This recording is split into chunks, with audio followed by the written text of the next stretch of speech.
Hey, folks, welcome to another installment of Disgruntled. I want to thank you, as always, for joining us. If you're a person that watches this underproduced, lowest followed YouTube channel on all of the internet, I thank you. If you're watching this, I thank you for doing that.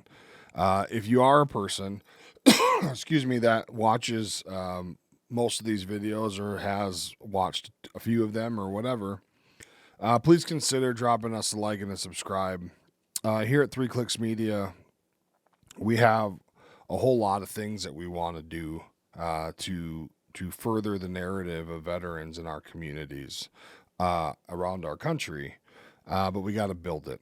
And so part of building that is building this channel, building other platforms in which this show can be found on, and just making it stronger so that it's somewhere where it's able to be viewed a whole lot more, so that the reach grows, I guess is a good way to put it.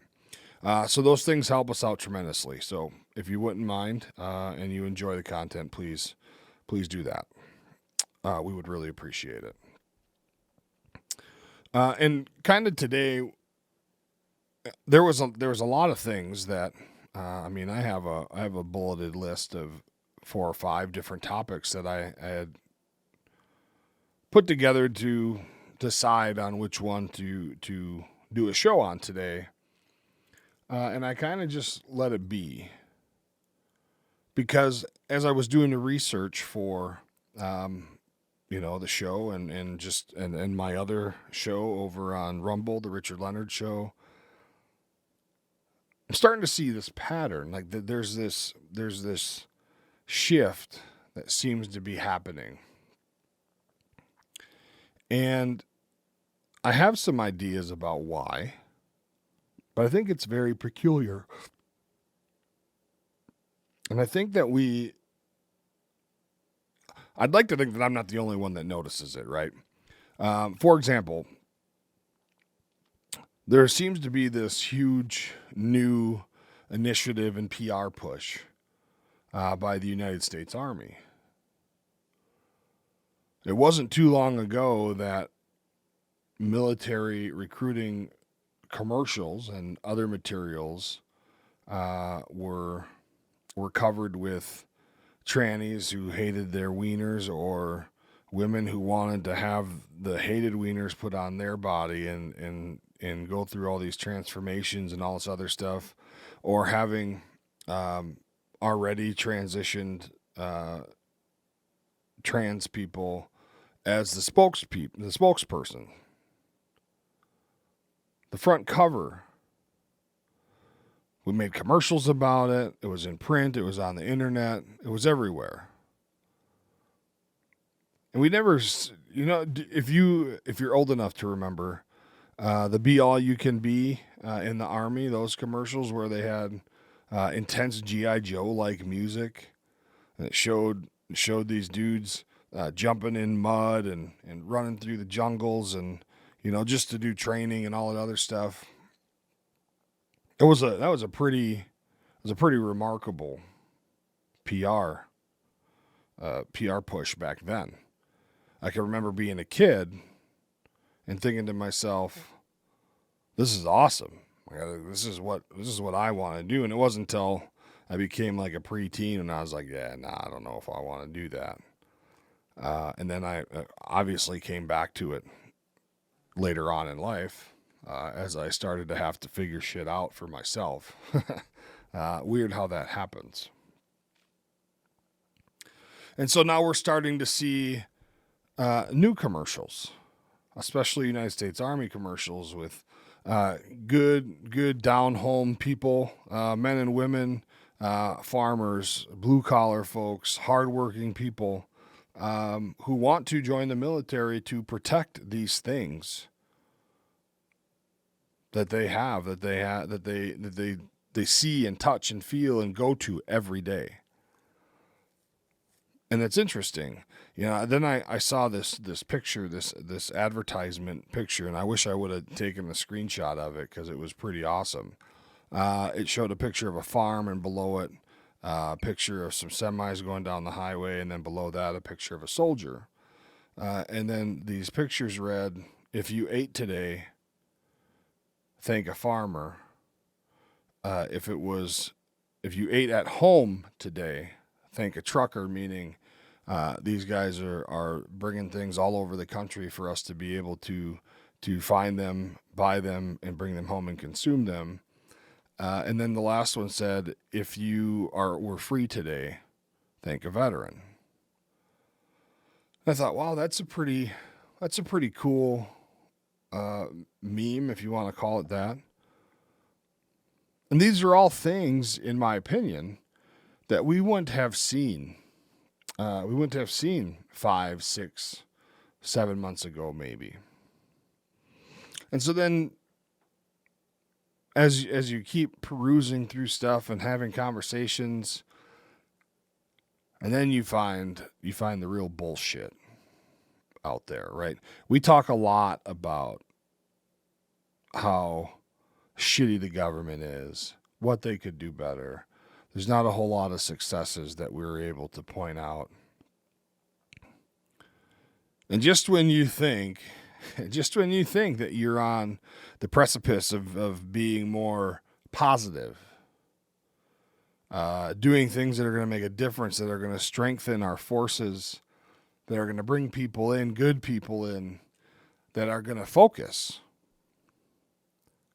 on the mission at hand, instead of come in and try to change a whole narrative that's been in place for many, many, many years. So just when we were up,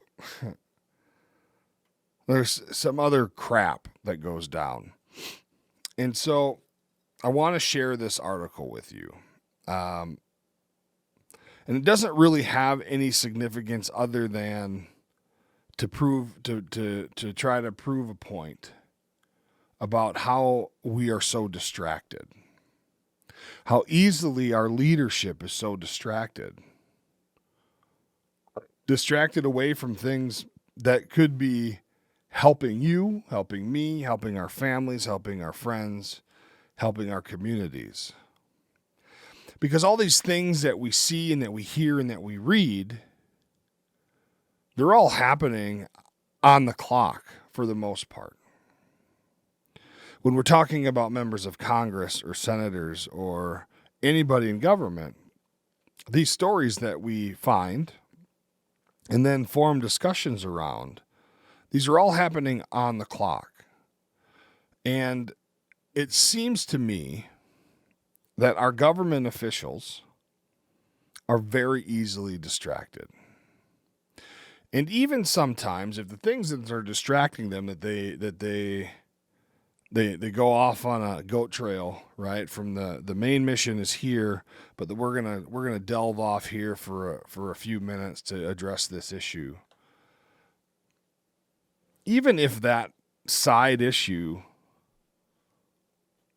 is warranted and they're not wrong, I wonder if anybody ever stops to think about like prioritizing this stuff.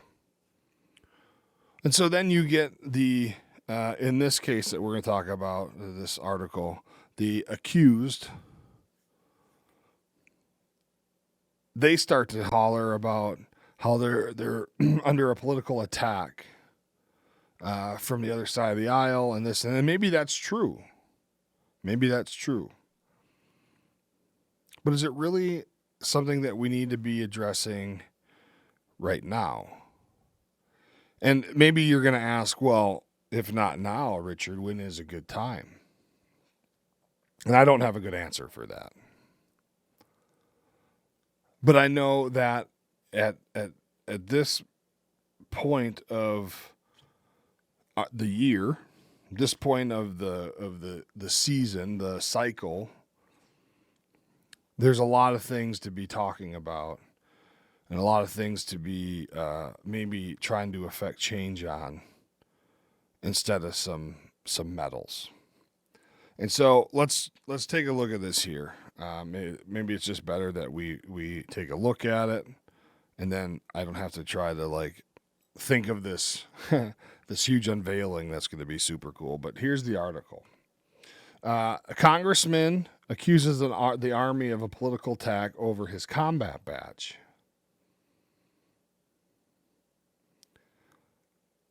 We're now taking time to complain about combat badges on both sides. But let's go through it. Representative Troy Nehls, who's a Republican from Texas, on Wednesday accused Army officials of political attacks against him following questions about his continued wear of a combat infantry badge that was revoked by military leaders last year. In a letter to Army Human Resources Command, Nehls, an Army veteran, asked for an investigation into the handling of the award given to infantrymen involved in ground combat operations. The 56-year-old served 21 years in the Army Reserve and deployed both to Iraq and Afghanistan. So, any of you that don't know, let's scroll up to the picture. This is Congressman Nehls right here from Texas. On his lapel, you see a green U.S. It's a U.S. Army seal. And then underneath it, you see a wreath with a blue triangle, and inside that triangle is a rifle. That there is a combat infantry badge. There are very specific ways that one earns said badge. And so what I'll say right off the rip is, if you didn't earn it, you shouldn't wear it. It's clear that this fella, he did serve, he did deploy to a forward area, but there are some questions about what kind of position he had while he was there. And so this is why the Department of the Army apparently has stripped him of his combat infantry badge. But let's continue. We'll go over some more of the details in a minute. Nehls was awarded the CIB, the Combat Infantry Badge, while serving as a civil affairs officer with the 101st Airborne Division in Afghanistan back in 2008. Last month, the award was revoked. Last month, CBS News reported the award was revoked in 2023 after an Army review determined he was not eligible for the badge. So, he'd been retired. Who asked for a review of the badge? He was a member of Congress back in 2021. Best I can see. Nehls has continued to wear the CIB label. Nehls has continued to wear the CIB lapel pin while tending to business around Capitol Hill and on campaign stops, promoting scrutiny from a host of media outlets. In Wednesday's letter, Nehls accused U.S. Army officials of ignoring his previous request on the issue and insisted that he was eligible for the combat badge. Congressman Nehls is telling the Army, look, man, I'm going to wear it. I earned it. I further believe that this is a concerted effort to discredit my military service and continued service to the American people as a member of Congress, he wrote. He also urged officials to get it right in regards to revisiting his military records and reauthorizing him the award. So here's one thing that kind of I don't really understand. They stripped you of your award, and it's under review. So they report, but you continue to wear it. But yet you've acknowledged that they stripped it from you. So that there is a little weird. If you're gonna play the game, play the game. Don't give them reason to continue to come after you. But the fellow's trying to make a stand, so I guess I can't knock him for that. But it's just, why is this news? Why is this news when we have so much other stuff happening? And we talk about it all the time. Every week we talk about how there's an invasion at the border, the Jews in Palestine and Gaza and Israel and Iran and all that stuff happening. We have a campaign trails coming through our communities. Just craziness all over the place. Police officers getting killed all the time or injured. I mean, the homeless population in this country, not just veterans, but as a whole, to the best I can discern through the stuff I read, is growing. People can't afford to live, so they're going to the street. They can't afford a home. Shit's too expensive. We got all that going on. But yet this makes it in the news. I have a hard time understanding why somebody would write this and then put it out. Let's see, where are we at here? Nels did not respond to request or comment. He didn't want to talk to the press. And in an interview with Notice, which is another publication, Nels said that his service records show a designation as an infantry soldier and suggested that he was being targeted by Army leaders because he is Mr. MAGA guy. Earlier this year, the Office of Congressional Ethics announced it would look into reports that Nels improperly used campaign funds for personal use unrelated to the combat badge controversy. See, here we go. Now we're getting into other things, and now this guy's going to be next. Is he going to court next for misusing campaign funds?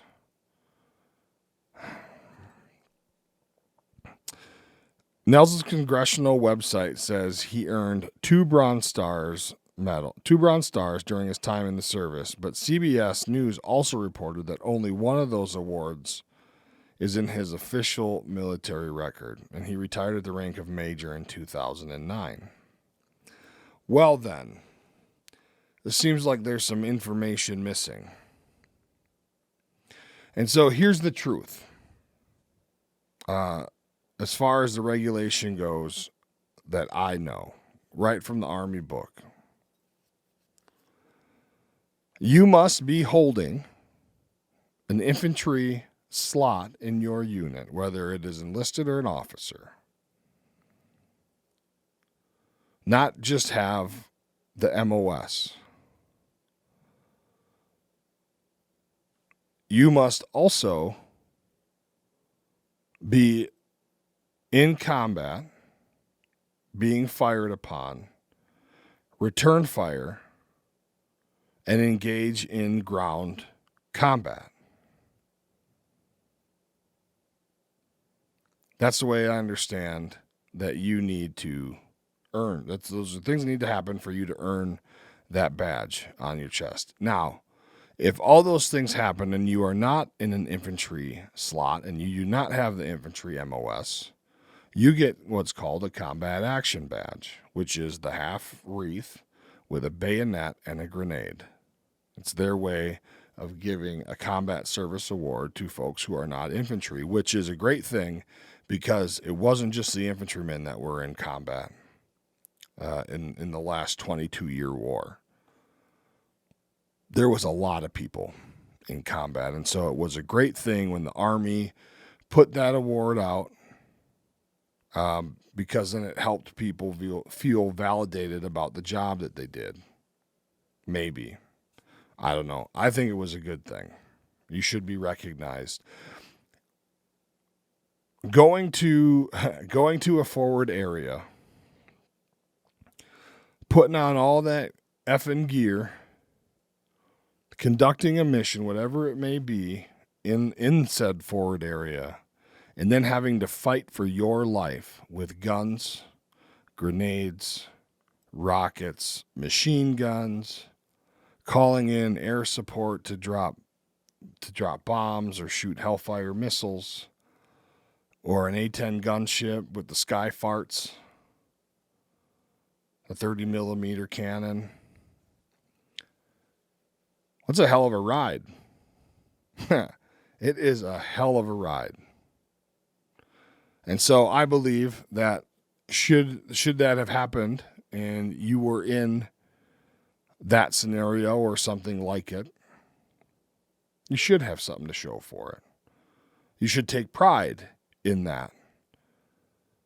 Because let me tell you, folks, there's a lot of people that get into those situations in a military uniform and they fold like a cheap suit.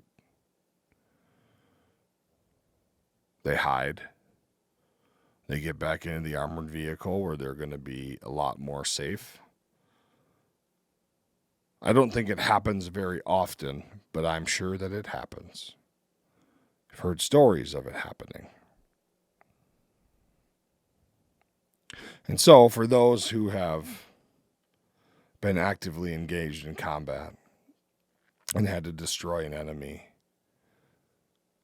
you should be recognized. But this article says that the congressman, the distinguished gentleman from Texas, was a civil affairs officer. The question is, did he have an infantry MOS? Did he go through the school? Was he awarded the MOS? Did he meet all the qualifications and standards to wear proudly infantry regalia? Because it's not just the badge when you go into combat in your dress uniforms. There's a little blue disc that you can wear. There's the blue cord around your shoulder. It's a pretty protected thing. Guys that went through the bullshit to get, especially that blue cord, it's a cherished possession for a lot of people. People love that because they really had to work their ass off to get it. Just like, I shouldn't say just like, but much like the Navy SEALs, right? They work their balls off, damn near kill themselves to wear that silver or that gold trident on their uniform. Have it. I've even heard stories of them branding it into their chest, into their skin, or their arm, or whatever. You bleed for that. And so, what I will say that is that if our distinguished friend from Texas, Congressman, was it Nels? Congressman Nels, is that was his name? Yeah, Congressman Nels. If you held an infantry MOS and you were in an infantry slot, you deserve to wear a CIB. Doesn't sound like you were in an infantry slot, though, sir. So maybe you got to settle for a CAB. But here, that is the point exactly. Here now, we just had a 15-minute conversation about Congressman Nels, who may or may not be wearing the wrong lapel pin. And he's going to plant his flag and die on that hill for that pin. And I'll tell you what, if he actually did earn it and he is authorized, then by all means, plant your flag. But why don't we prioritize the flag planting? There's a lot of other shit that we need to be doing. And arguing over medals on your lapel is ridiculous. You guys argue about that after business hours, after the duty day's over. When you're at the club having a scotch and smoking a cigar and putting your fist up each other's ass because, you got to make each other feel good. Save it for that. When you are on the people's time, I don't know that anybody really gives a shit. How about you do this, Congressman Nels? Just take off your pin until it's settled. Wear your army crest. Perfect. But I think that we can all agree that there's a lot of things that come way before we spend any time on the clock arguing about Congressman Nell's lapel pin and whether or not he earned it in combat. I will tell you, just like anybody else, I think that it needs to be investigated. I think that if he is not authorized and not qualified, he does need to fall under some kind of disciplinary action. I agree with that 1,000%. I just think that at the current juncture, we could probably be spending our time helping the people in our country that really need it. The people that maybe he's there to help. So, I guess I go around the block to go across the street to say there's a lot of good things happening in the world of veterans and military, it seems, as of late. Let's not tarnish it. Let's not taint it by arguing over lapel pins. Do that when the dirty dishes are put away.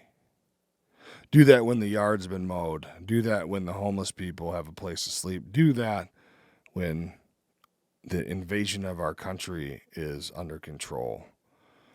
Do that when we can figure out how to stop spending hundreds of billions of our tax dollars overseas. That would be great. That's all the time we got for today, folks. Please have a great evening, and we will be with you again next week. Good night.